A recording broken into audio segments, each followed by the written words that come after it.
Wise guys. Wise guys. Wise guys. Wise guys. Wise guys. Wise guys. Wise guys. Wise guys. Wise guys. These guys know sports. Yeah. These guys know sports. These guys know.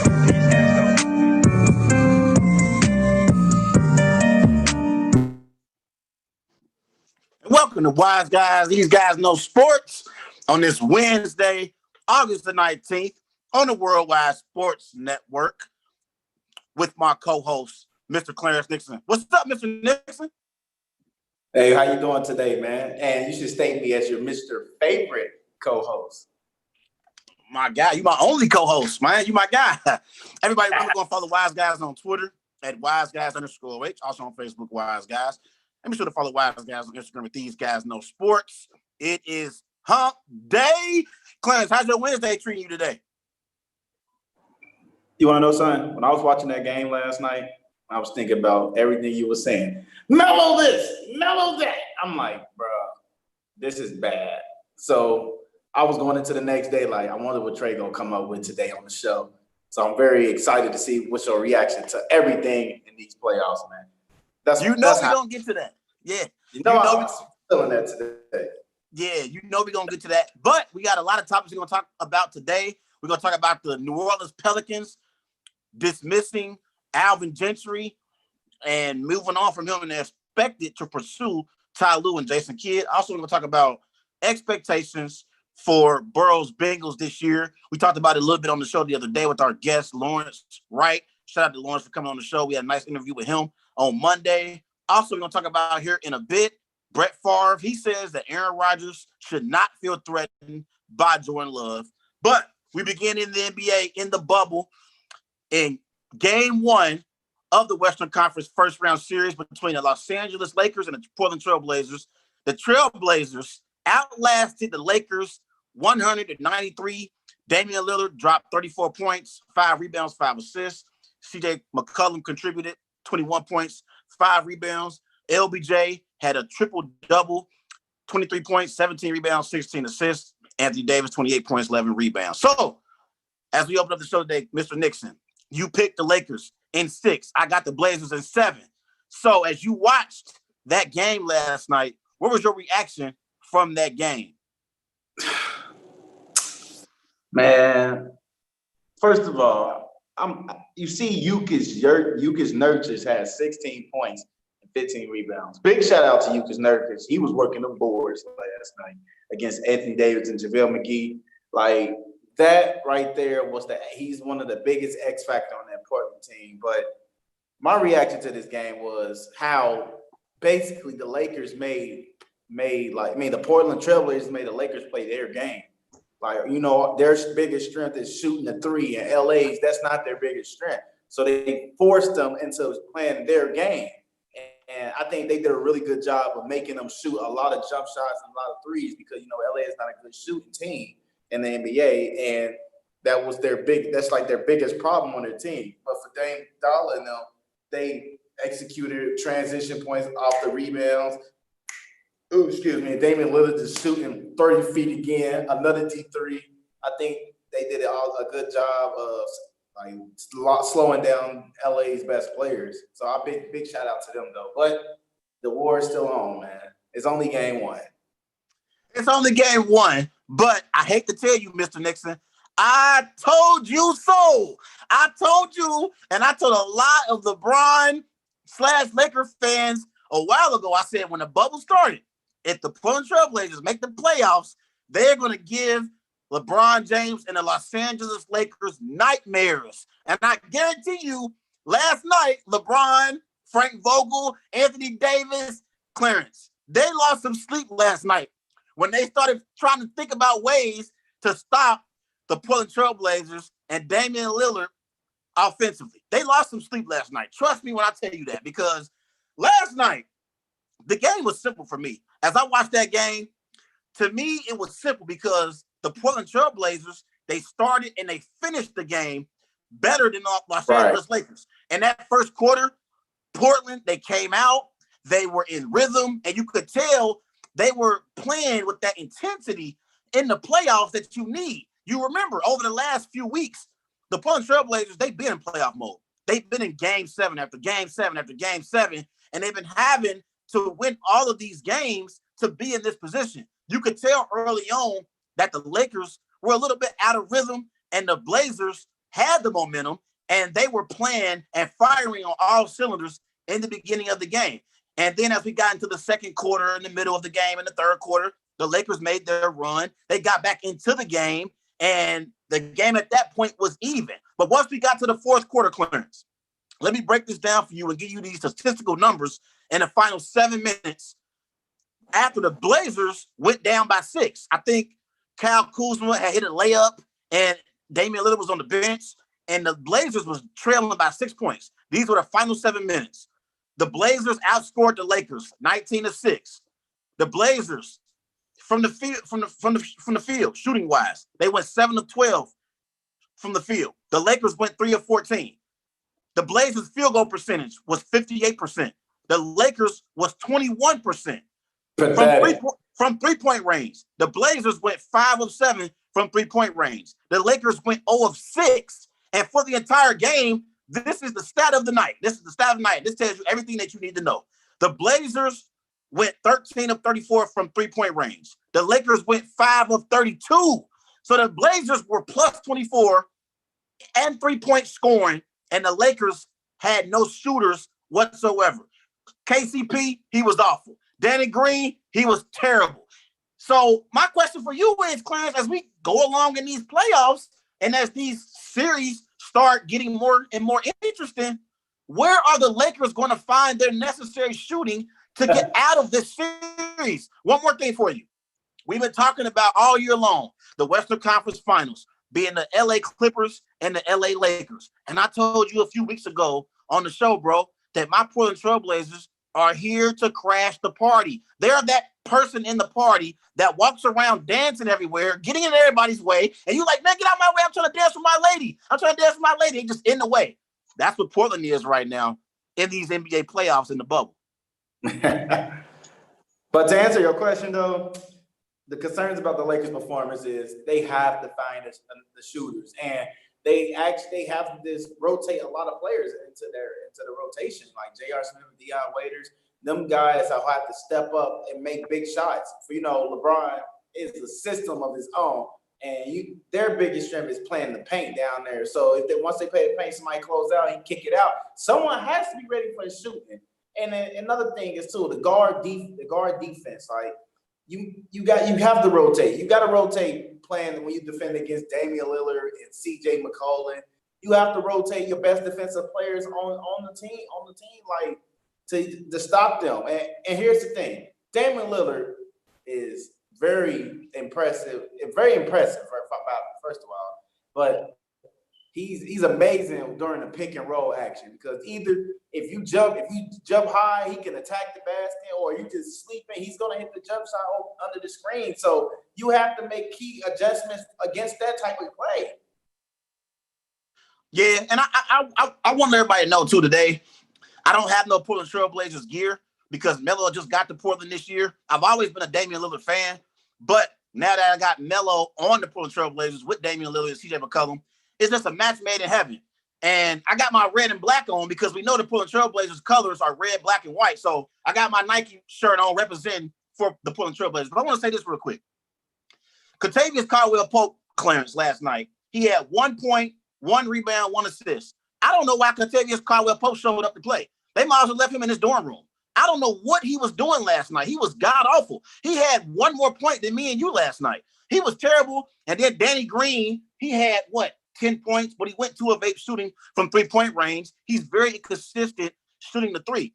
I'm starting to wonder if Frank Vogel should possibly bring in J.R. Smith and Dion Waiters to give the Lakers some quality minutes, Clarence, because if Danny Green and KCP can't hit three-point shots, then they shouldn't be on the floor. At some point, you got to go to veteran players like a Dion Waiters and a J.R. Smith, who is battle-tested and have had some nice moments in the playoffs. I'm talking about J.R. Smith, that is. Let me ask you a question. Do you think at some point Frank Vogel is going to have to turn to J.R. Smith and Deion Waiters and pull KCP and Danny Green?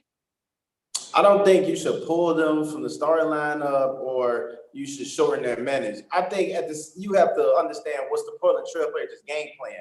They're obviously running small. They're literally playing a small ball against the LA Lakers. Do they feel like they're faster, they're quicker, they're athletic, and they're the best shooters. They're the better shooters. So my thing is this: you got to just guard play, and you got to guard play because you got bigs down there that can defend the paint and. From AD, he can guard. People always say he can guard. Like so, you maybe got to switch off. They got to take time guard like Dame and TJ McCollum and Melo. I feel like LeBron just got to play his true position and guard Melo. I just think it's just point blank. LeBron can't guard everybody on the team. That's what Danny Green is one of the best defensive players. KCP is a good defensive player, but he had a terrible performance last night.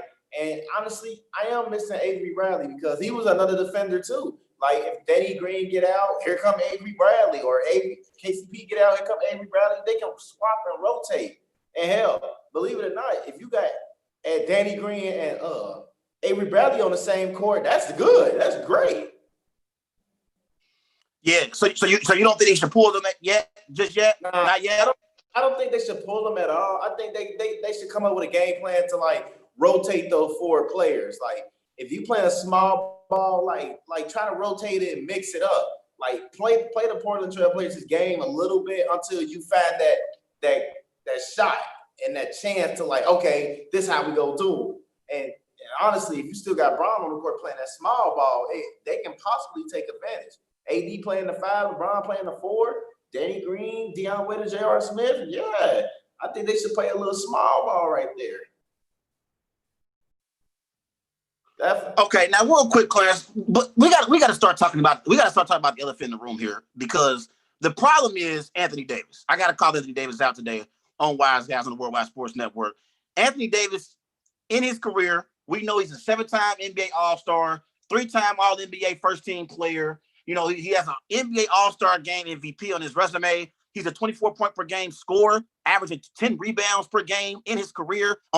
He also has 51% shooting from the floor. So he obviously is an efficient scorer. And we know Anthony Davis' talent warrants him to be in that top 10 NBA players, in the league right now. Overall, his talent warrants it. He only had 2 points in the fourth quarter, and that's unacceptable for a superstar, Clarence. LeBron needs more out of Anthony Davis if they want to have any chance of winning a championship. But here's the thing. Forget about winning the championship right now. Forget about the Western Conference. If you want to have any chance of beating my Portland Trailblazers, you need Anthony Davis to play at a much higher level, Clarence. Last night just wasn't enough. Anthony Davis last night, what did he go? 8 of 24 shooting from the floor. He went 0 of 5 from three-point range. He had 28 points because he got to the free throw line 17 times. Made 12 of his free throws, but you need more from a 7-time All-Star. This is one of the best players we have in our league, Clarence, and I've been calling him out on Wise Guys for the last few weeks, and you've been listening to me. But now, last night, for what happened, that is unacceptable, Clarence. Come on now. 2 points. You need more from AD. And there's one more thing I want to say. LeBron James and Anthony Davis both had 4 missed free throws down the stretch in that game last night. In the final 7 minutes, LeBron went to the free throw line. He missed both of his free throws. AD went to the free throw line. He missed both of his free throw shots. So they both had key misses at the free throw strike in the fourth quarter. Those are points that you need in a playoff game going up against a high-scoring team like the Portland Trailblazers. So, but overall, when I look at the Lakers and their issues, I think LeBron, he has to score 35+ for the Lakers to have a chance, Clarence. He really does. He had 23 points and he had 16 assists. I think in order for the Lakers to have a chance and be able to win this series, those 16 assists have to be traded off for an additional 10 to 15 more points because the Lakers don't have enough firepower to keep up with the Portland Trailblazers. Last night, I seen Gary Trent and Melo hit big key 3-point shots in the final 2 minutes. Key shots. These were key shots, Clarence, that the Blazers needed. So overall, I think the Portland Trailblazers, They are playing with house money at this moment. And all the pressure is on the Lakers in game 2. You agree or disagree? If the Lakers go down 0-2, they in trouble. You know, when you're down 0-2, you don't really come back from 0-2. So, but we just gonna leave it as that though. But you know, Trey, you say you still got Portland in 7, and I got LA in 6. And game 2 is tomorrow on TNT at 9 o'clock. Not ESPN. It'll be on ESPN. So ESPN, check it out on ESPN because real quick, Clarence, it's important. It is real quick. I was gonna say if the Blazers win tomorrow, the Blazers might take the Lakers out in 6. Man, I don't want to hear it, man. Did you see what Charles Barkley said? Charles Barkley said that the Blazers are going to sweep the Lakers. He brought out the brooms live on. He brought out the brooms last night. Live on NBA on TNT. No, we definitely better go to the definitely switching out. Huh? Charles is on drugs. I'm not paying that no attention. Yeah. Hey, let's go to the next one though. You know, let's talk on the East Coast now. You know, the number 8 seed, the Orlando Magic beat the number 1 seed Milwaukee Bucks 122-110. And you know the last time that 2 number 8 seeds beat 2 number 1 seeds, that was 2003 when the 8 seed Spurs beat the San Antonio Spurs when they were the number 1 seed. Around 8 Orlando Magic, I forgot who they played, and they beat them in game 1. So that's very impressive though. You know, Vucevic had 35 points, 14 rebounds, 5 and 8 shooting from the 3. Fultz had 15-6. Giannis dominating. He big dominated, but it wasn't enough. 31 points, 17 rebounds, 7 assists. And Chris Middleton, that's supposed to be a top 10 point player in the league, he only had 14 points and 6 rebounds. But Trey, what's the biggest takeaway from this series matchup?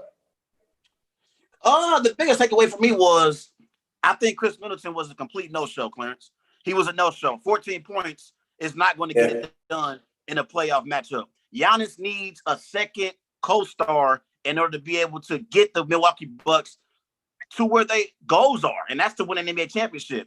And Chris Middleton yesterday, he really got completely outplayed by Markelle Fultz and Vucevic. Like Vucevic, he dropped 35 points, 14 rebounds. He hit 5 of 8 from 3-point range. He was unstoppable yesterday. The Milwaukee Bucks defensively, they had no answers for Vucevic, and I hope I pronounced his name right. But they had no answer for him. And Chris Middleton, he was a complete no-show. You know, Eric Bledsoe, he also didn't really show up and do much. When I look at the Milwaukee Bucks, Clarence, right. I told you already, I don't believe they're coming out the East.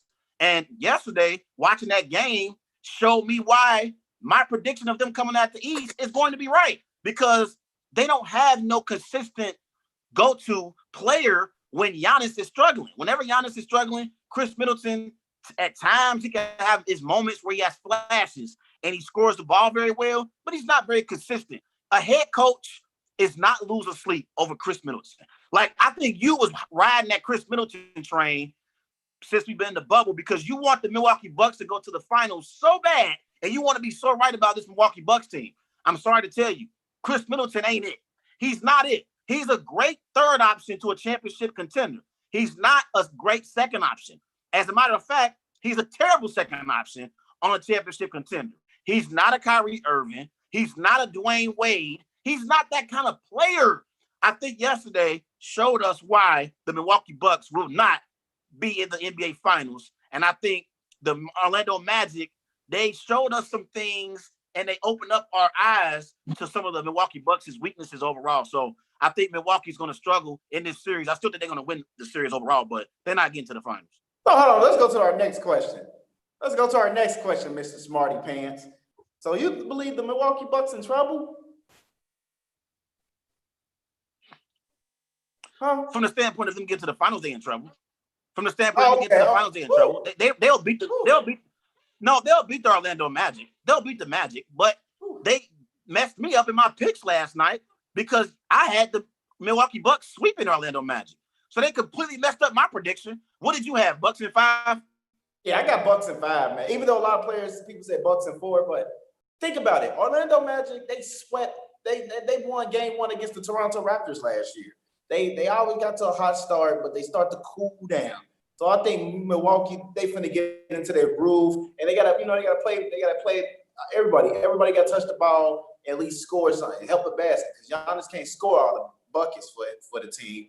But Chris Middleton, I agree with you. The biggest concern to me, like he has to step up as a number 2 player. You're paid as a superstar. Yeah. People don't realize that he's paid to be a superstar of this team.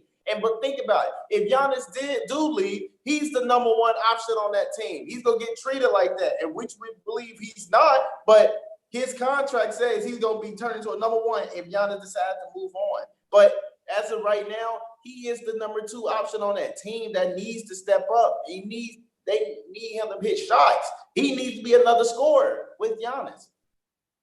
Yeah, I agree with you, but the thing is, for the Milwaukee Bucks, like overall, they didn't shoot the ball particularly well from 3-point range. They shot 33%. They hit 14 threes, but they missed a lot of open 3-point shots that they normally hit. And, overall, they didn't even really do well at the free throw line either. The Orlando Magic, they went 18 of 19 from the free throw line. The Milwaukee Bucks went 18 of 28. You have to hit your free throws in the NBA playoffs in order to advance. So that's one of those stats that tell you the entire story of the game. Milwaukee missed 10 free throws. Orlando only missed 1. But just overall, I think the Orlando Magic, they surprised the Milwaukee Bucks yesterday, Clarence. I don't think Giannis and the Bucks were expecting that type of performance from the Orlando Magic. Because I certainly wasn't. And people saying this though, Trey, Orlando Magic's got the home court advantage because the bubble was in Orlando. So, so that probably can play a key point into that too, though, man. So we're gonna be on the lookout for tomorrow, game 2. We're gonna see how Giannis and them is gonna come back after this upset and loss, man. I hope they come back. Yeah, let me ask you something. What kind of defensive adjustments do you think the Bucks need to make to slow down Vucevic? I think they should build a wall against him because he's the only legitimate threat for the Orlando Magic. He's a nice scorer. I give you that. He's a nice scorer. He's a traditional old school guy. But when he's down in that paint, you just have to throw a extra body at him and double team him because he's that good in the paint. So slow him down and make them shoot. Even though they got good shooters on the team, but make them shoot and get the ball out of Vujicic's hand. And we always can't forget Terrence Ross. He's a streaky scorer. He had 22 points last night off the bench. So you got to watch out for those type of players that's breaking out scoring. Okay, real quick, Clarence, before we move on, I got to call out your MVP, Giannis Antetokounmpo. He went 12 of 25 shooting from the floor, went 3 of 7 from 3-point range. He had 31 points, and he also had, what did he have? 17 rebounds. But do you know, in the final 11 minutes of this game, he went without a field goal? He didn't even hit a shot in the last 11 minutes. And this is the same person that you believe is better than the great Kevin Durant and LeBron James. This is amazing to me. You and other Bucks fans just amaze me. And it really amuses me how y'all believe Giannis is the best player in the NBA. And he can't even hit a shot over the last 11 minutes of an NBA playoff game? Huh? It's a mental mistake that he only scored 1 point in the fourth quarter. It's ridiculous because he didn't get the ball. But you got to give big credit to Orlando Magic keeping the ball out of his hand and double teaming him. And at the same time, he needs to have the ball in his hand in the fourth quarter. He needs to be the one to be scoring. He needs to be involved in every scoring play or scoring ability, whatever.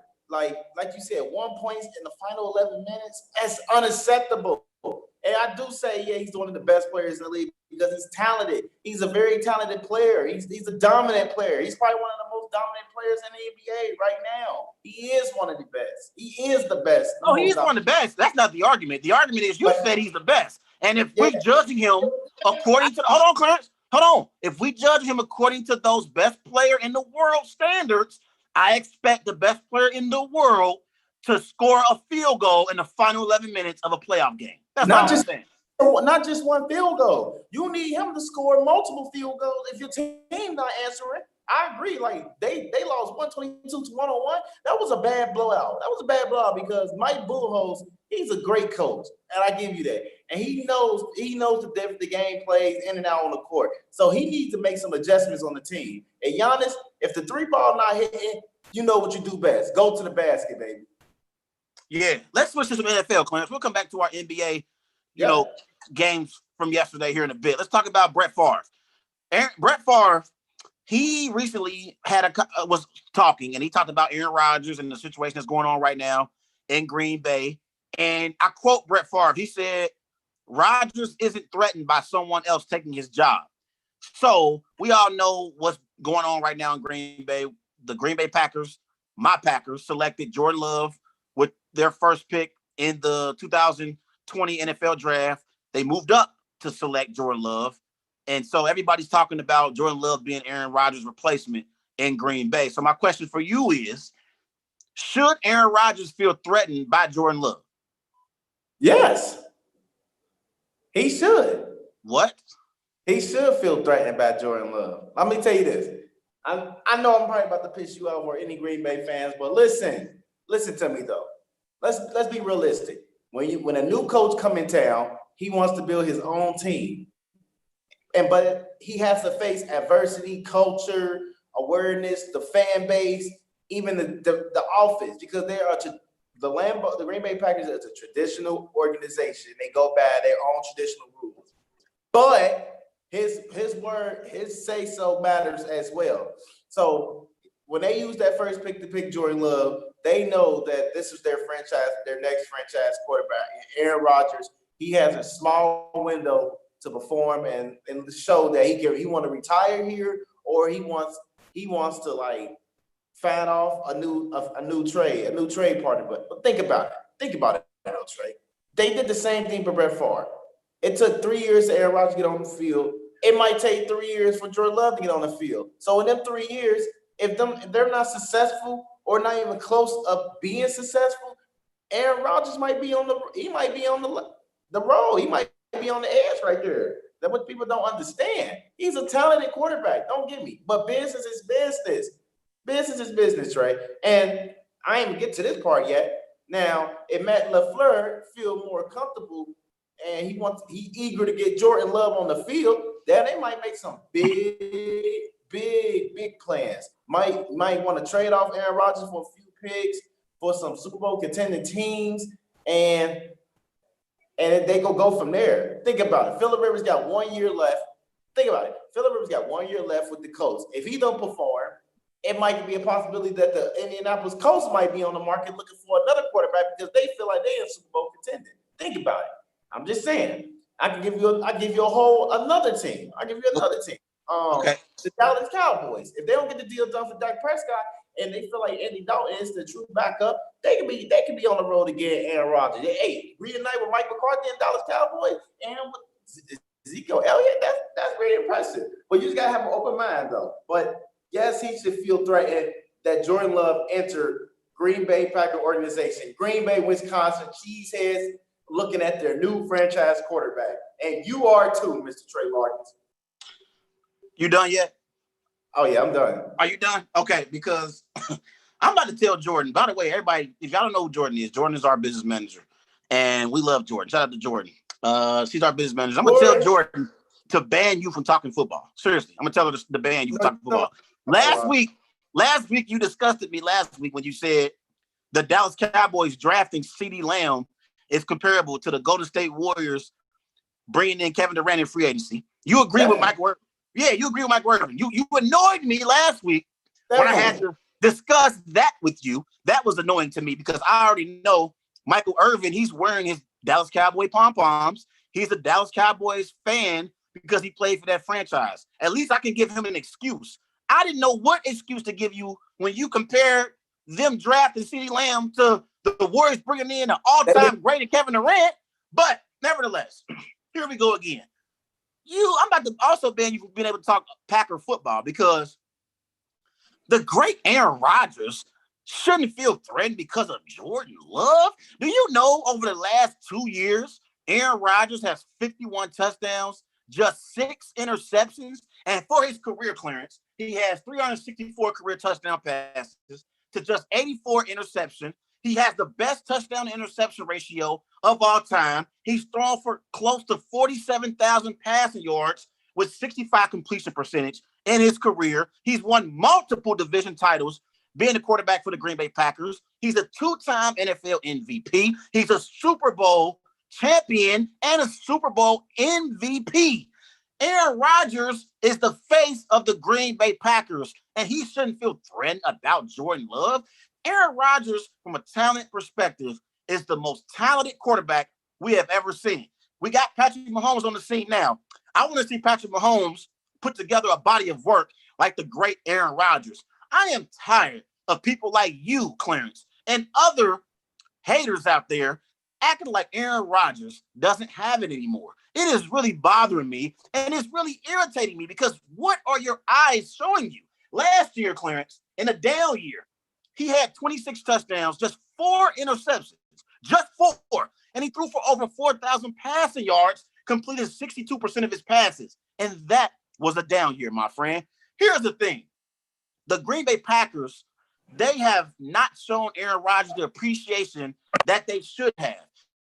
My issue with them overall as an organization, you could have selected a ton of receivers. This was a draft, Clarence, that had a bunch of receivers to choose from. So many receivers. And I'll be honest with you, I was jealous. I can't believe I'm saying that, but I was jealous of the Bengals selecting T. Higgins. I wanted T. Higgins. I wanted us to get T. Higgins. Yes, I did. And they selected Jordan Love. You, my friend, along with a lot of other media members, and apparently the Green Bay Packers, too, have forgotten the greatness of Aaron Rodgers. He has carried the Green Bay Packers franchise. If it wasn't for Aaron Rodgers, we wouldn't have been in all those playoff battles that we were in, Clarence. Aaron Rodgers had us in those positions. And guess what? When we got to those positions in those playoff games, we didn't lose we lost because of our defense. Defensively, we couldn't get any stops. I watched the game against the Arizona Cardinals early in Aaron Rodgers' playoff career. Aaron Rodgers put up 45 points. The defense gave up 51.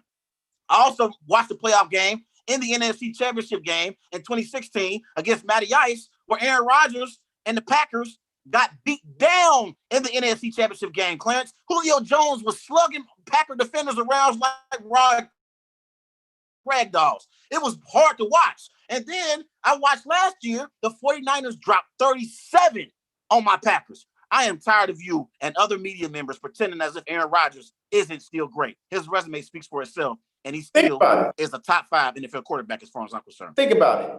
Aaron Rodgers wasn't the driving force of last year when they went 13-3. It wasn't him.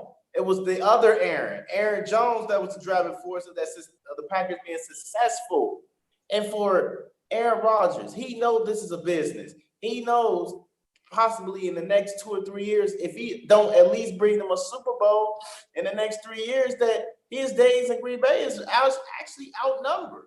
I don't believe that he's going to stay there for another 4 or 5 years. I don't believe that at all. I don't believe it. I believe that the Green Bay Packers are moving in a new direction, and they're giving Aaron Rodgers a time limit to give them something to make them think, yes, he can be here for another 3 or 4 years. But 4 or 5 years, excuse me.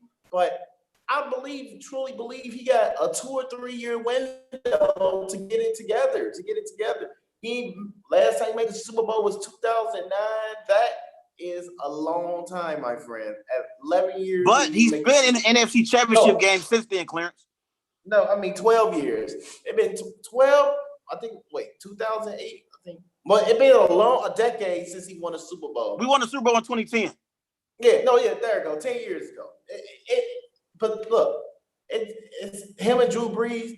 They're all respected quarterbacks. They really are. Aaron Rodgers is better than Drew Brees, Clarence. And not only that, he's better than Tom Brady too. But what I'm saying to you is, Aaron Rodgers, it wasn't his fault why we didn't get back to the Super Bowl. He has put us in position to get back to the Super Bowl, Clarence. Like, they gave up 37 points last year to the San Francisco 49ers. And guess what?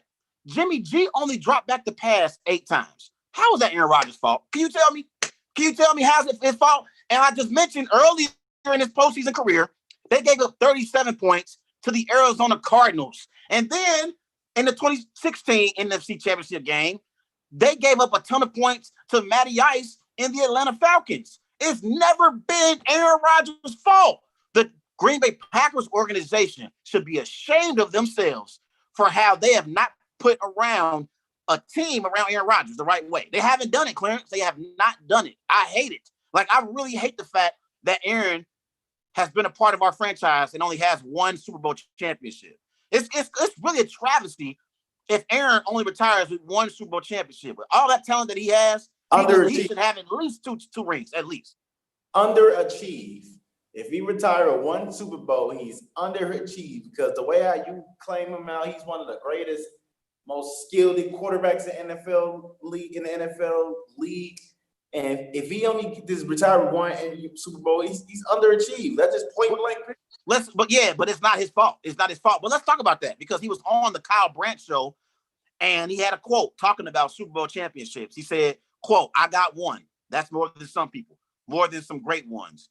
So you already kind of alluded to it. Elaborate more. Will Aaron Rodgers' career be a disappointment without a second Super Bowl ring? Yes, I truly believe it. I think this one Super Bowl it helps solidify who is Aaron Rodgers. I give you that. That actually helped him make his name. You know, the discount double check, the bang bang, the side throws.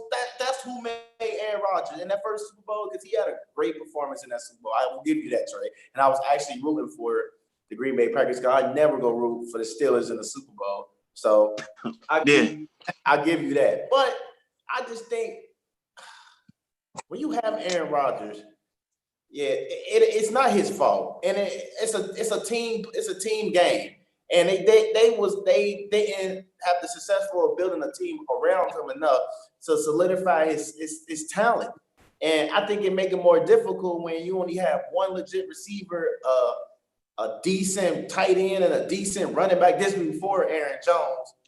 Like, I think you just don't have a complete team. You got one of the best offensive linemen, like best O-line in the league, that they can protect you until they play an elite D-line. But I just feel like they didn't surround him enough. And that's why I say if he has a 2 or 3 year window in Green Bay, if he don't get the job done in Green Bay, he's gonna be on the market like Brady was. And hell, if Brady's don't get the job done in New Orleans, he might be on the market. But for Aaron Rodgers, if he don't win another Super Bowl, you cannot mention him in the top 5 quarterbacks of all time ever to me, Trey. Yes, you can. Yes, you can. Here's the thing. If he doesn't win another Super Bowl ring, his career will be a disappointment, but it won't be his fault. It will not be his fault, Clarence. It will be the Packers organization. I will put all the blame on the Packers organization and Mark Murphy. That's what I'll put the blame on here. Because when you look at when he won a Super Bowl back in 2010, who did he have on that team? He had Clay Matthews. He had Charles Woodson. He had Trayvon Williams. He had some nice defensive pieces in order for the Packers to get stops. He had some players on their – I'm sorry? They had a good offense too. They had a great offense because of Aaron Rodgers. But what I'm saying is defensively, they had some studs on that side of the ball. And since then, they haven't had studs on that side of the ball. They haven't had no great players defensively for Aaron Rodgers. Like Clay Matthews, he was great on defense, but he always got injured, and he wasn't necessarily ever available, even on the offensive side of the ball. I've seen playoff games where Randall Cobb has gotten injured, and Jordy Nelson one year, he got injured for the season. He wasn't there for Aaron Rodgers. So everywhere you look, the Packers organization, they have not put the pieces around Aaron Rodgers to get back to the Super Bowl. And he had a solid chance to get back in the 2014 NFC Championship game against the Seahawks. All they had to do, Clarence, was get an onside kick. All they had to do was recover the onside kick. And Brandon Bostic, I'll never forget it. I remember like it was yesterday, Clarence. Brandon Bostic wanted to be the hero. He wanted to try to jump up and get the onside kick, and he missed it. And we all went on to overtime, and Russell Wilson delivered a dart in the end zone for the game-winning touchdown. And we know the rest of that story, how that season ended, because they didn't hand the ball off the beast mode, and they ended up granting Tom Brady another Super Bowl championship. But I think when it comes to Super Bowls, Tom Brady and Joe Montana, they have completely changed our perspective on Super Bowls because it's hard to win in the NFL. So Brady got 6. I think Montana got 5, I believe. And, these other quarterbacks like Peyton. Okay, we got 4. Okay. But they have completely changed our opinion about Super Bowls because they've won so much. We expect quarterbacks that are great to win Super Bowl championships. And it's just simply not that easy. It's so many things that have to go your way. It's so many moving parts that have to be in place for you to win a championship. Definitely. But let's move on though. Definitely. Let's move on. Everybody, if y'all watching Wise Guys on the Worldwide Sports Radio Network, and make sure y'all follow us on all social media platforms. All right, let's move on, Trey. Let's turn back into some basketball, baby. So, earlier in a few weeks ago, the New Orleans Pelicans, they fired Alvin Gentry. And to be honest, I wasn't surprised at all that they didn't fire him though. But I want to ask you though, who should the Pelicans hire as their next coach for next season? Give me your best options. I would say they should hire Ty Lue. I think Ty Lue would be the best option for the New Orleans Pelicans because I think Ty Lue is that kind of coach that can relate to the young players on that team. Whichever coach you bring in, they have to have a good relationship with Zion Williamson and Brandon Ingram. So I think that's the key. You want to bring in a coach that can relate to the young players. You know what I mean? Like, that's the most important thing here. Like, in basketball, you want to have a coach that can have a good relationship with your star players. And I think it's important for them to bring in the type of coach that's young and can relate to the young players, and they can communicate effectively for the New Orleans Pelicans to be able to win basketball games next year and turn into a legitimate contender. This is a young team, Clarence, that's on the come up. I like Lonzo Ball at the point guard spot. If he can learn how to be able to be more assertive and hit perimeter shots, I love him as a passer. He's one of the best passers we have in the NBA. Brandon Ingram, in my opinion, deserves NBA Most Improved Player because he's been putting on a show this year for the New Orleans Pelicans, and he's been playing great basketball. I think getting away from LeBron James helped Brandon Ingram because he has the ball in his hands more this year, and Alvin Gentry put him in a position to make plays. We know Zion Williamson has tremendous upside. He has great potential. I think whatever coach that you bring in, they also have to challenge Zion Williamson to lose some weight because he's too heavy right now, Clarence. He has to lose some weight. And right now, where we're at in the NBA with this up-tempo style, you have to slim down in order to keep pace. The game is fast. It's at a fast pace, and you have to be at a slim weight and not be so heavy. I think there were times this year where I watched Zion Williamson, all that weight took its toll on him. I think whichever coach that you bring in, they have to challenge Zion to lose some weight, and that's going to help the New Orleans Pelicans organization overall because it's going to help them win basketball games, and he's going to be available to play more as well if he loses weight because he'll be in shape. Yeah, I like that. I like that response. So you got Tyronn Lue. Ty Lue, yeah. Yeah, I think the best coach should go to that position should be Jason Kidd because I feel like he knows how to unlock that secret weapon out of these players. Like, I give you an example. When he was the coach for the Milwaukee Bucks, I was salty that they fired him because when he found out what Giannis can do, he made a game plan, put the ball in Giannis' ball, let him bring it up, let him be control of the team. And believe it or not, he took off from that. And him and Jason Kidd, him and Giannis had a great relationship. They had a great relationship. Actually, Giannis was mad for the simple fact that he got fired because they was building a relationship and he looked at him as his best friend. And yeah, I think for Jason Kidd, he would be a perfect fit for them because he can help Lonzo make all these players his best friend, help improve his game more. I think Lonzo is a good point guard, Trey. I believe it. He has the size and advantage. He can play defense. The ability to pass the ball is out the roof. And I think when Jason Kidd get a point guard like that, he can do a lot of things with it. And for Zion, if he want to put the ball in Zion's hands, he can make Zion get the ball in his hands and have specific plays for him. But in order for that to happen, Zion do have to lose a couple pounds to move a little faster and get stronger. But yeah, I think for Jason Kidd, if you put him around a lot of young guys, he's gonna unlock something out of them. And Brandon Ingram, he can probably help get him more comfortable with his shot. But I think Jason Kidd would be the perfect coach for them. Yeah, I also thought Ty Lue got a raw deal when he was with the Cleveland Cavaliers Clarence, I didn't like the fact that the Cavs moved on from Ty Lue. You know, Ty Lue, as the head coach, he's 128 in 83. He's won 61% of his games as a head coach. That's mostly been with LeBron James, but I thought he should have had an opportunity to go through that rebuild process with the Cleveland Cavaliers. We knew once LeBron James left the Cleveland Cavaliers, they were in rebuilding mode.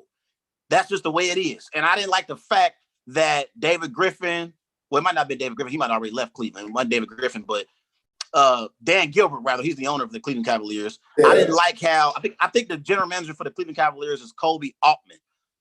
I didn't like the fact that they end up canning Ty Lue. I think Ty Lue got a raw deal. I think he should have had an opportunity to coach those young players in Cleveland and Sexton and Kevin Love still too. If he was ever available to play, I think Ty Lue got a raw deal. They should have gave him more of a chance to coach that young squad. He won 61% of his games. And I just think they kind of gave him a raw deal overall. I think they should have gave him another shot. But I think he'll do well with this New Orleans Pelicans roster. And I think he can be a coach that can help this team get to the next level. But like I said, the main thing for me is I need to see Zion Williamson lose some weight this offseason, Clarence. He has to. Quick question before we go to the next topic. What expectation do you have for Zion this offseason? He has to lose some weight. He should be on the phone right now with Charles Barkley. I think Charles Barkley, he said at one point in his career, Moses Malone flat out told him, "You too fat. You too fat. You weigh too much." I think if Zion Williamson can shed a few pounds, I think we'll see more production from Zion Williamson. When I was watching the Pelicans in the bubble, Clarence, and the few games that Zion played,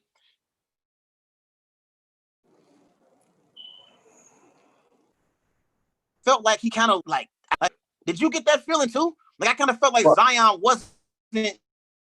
he didn't play with that motor, like he energy that I was expecting him to have. And I think that's because he weighs too much. He has to lose some weight. Therefore, he can get up and down the court at a much faster pace. I'm expecting him to see. Therefore, it's going to help the New Orleans Pelicans win basketball games next year and be a legitimate contender for the. Definitely. All right, Trey, let's move on real quick. So this next topic is hilarious with me. Sneaking in Seattle. Seattle, they cut their rookie quarterback, Kemah Siverand, because he tried to sneak a woman at disguise as in Seattle gear or hotel. And Russell Wilson said last week he said the Seahawks should treat every quarter like the fourth quarter. Oh, my bad. He was disguised as my bad. Apologize. I was going too fast because it was so funny. So, rookie Kemah Siverand trying to sneak a woman in disguise. What do you make of that situation? Honestly, Clarence, to be honest, this is one of those situations where if there was ever a situation where I understand, this would be it. Because you got to understand, these NFL players and these NBA players in general, they're making a huge sacrifice right now. A huge sacrifice. One, I'm not so sure that the average man would be able to make. I know I wouldn't be able to make it.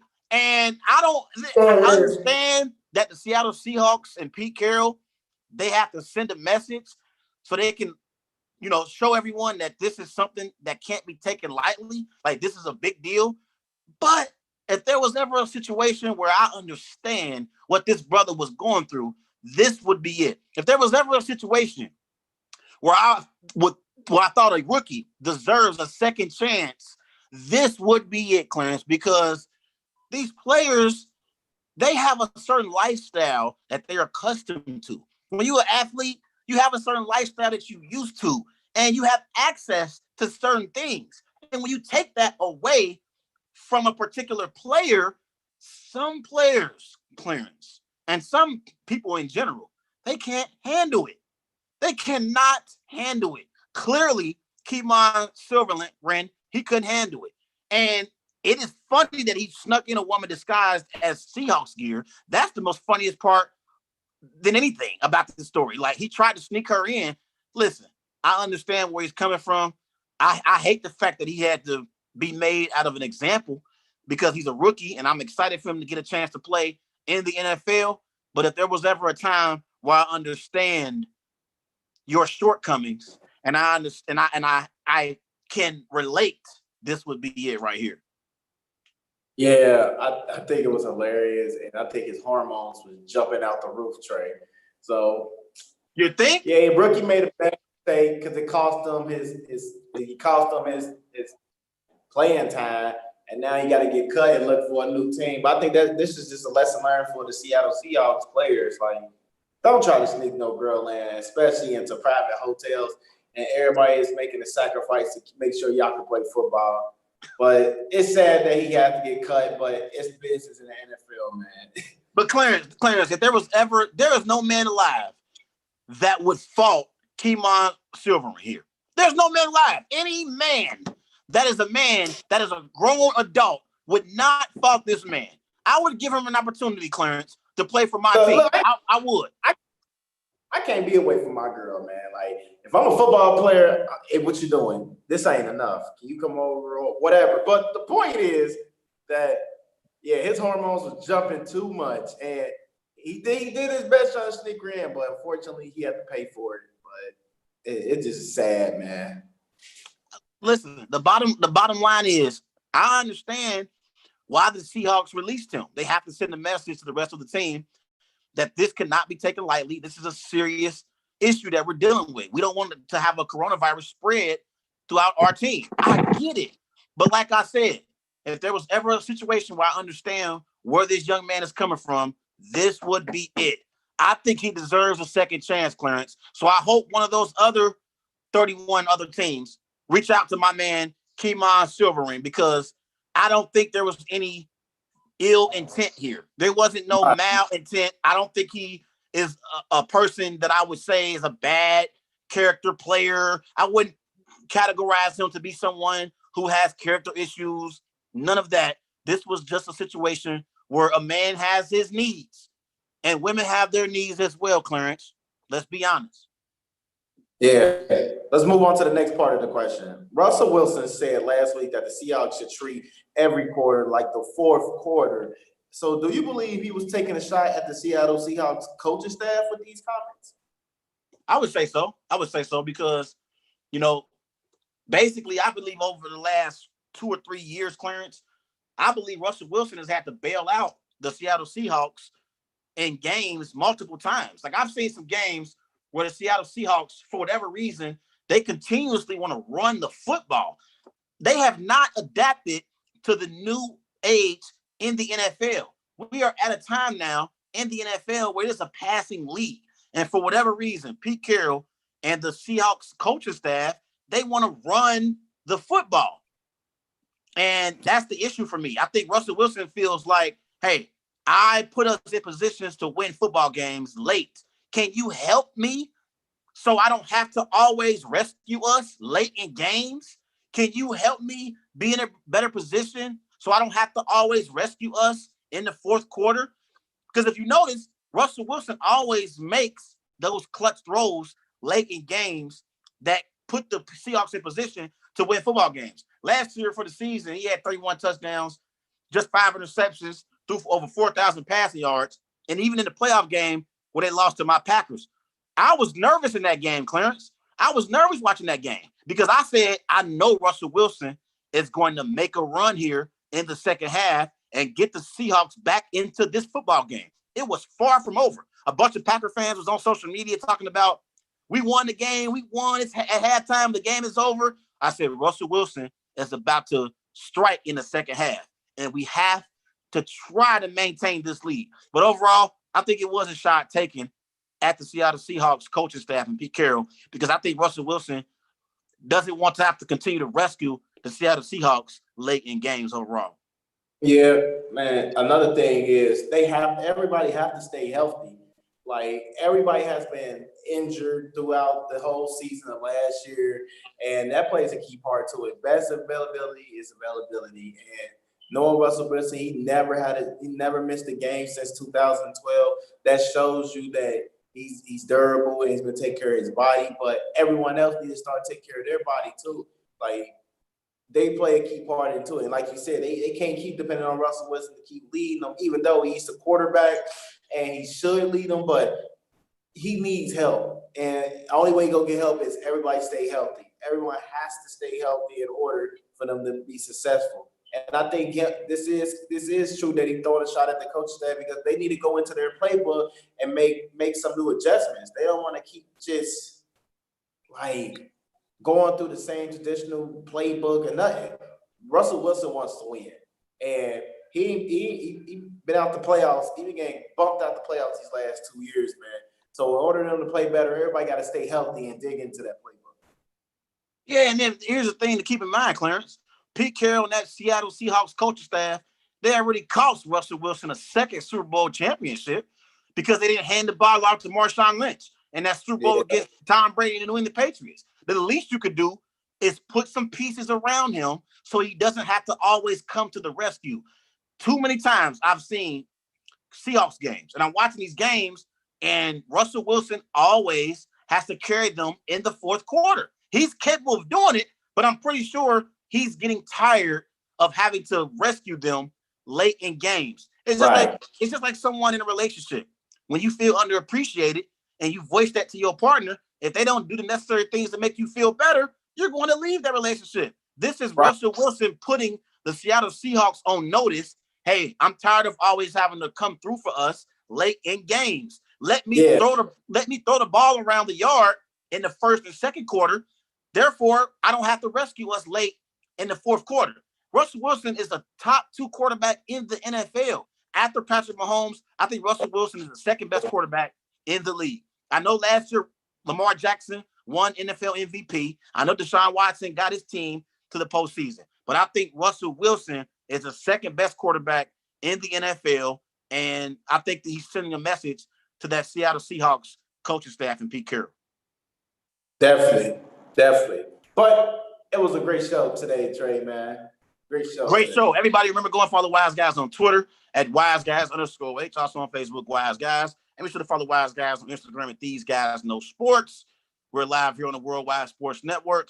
We'll be back live on Friday, talking all the latest in sports news, NBA playoffs, expectations for Burrow's Bengals, so much more, Clarence. Anything else you want to finish up with? Man, it's still more NBA playoffs, so we might as well hurry up and get tuned in for that. Into that, Trey. Yes, sir, definitely. Everybody have a great night. See you Friday.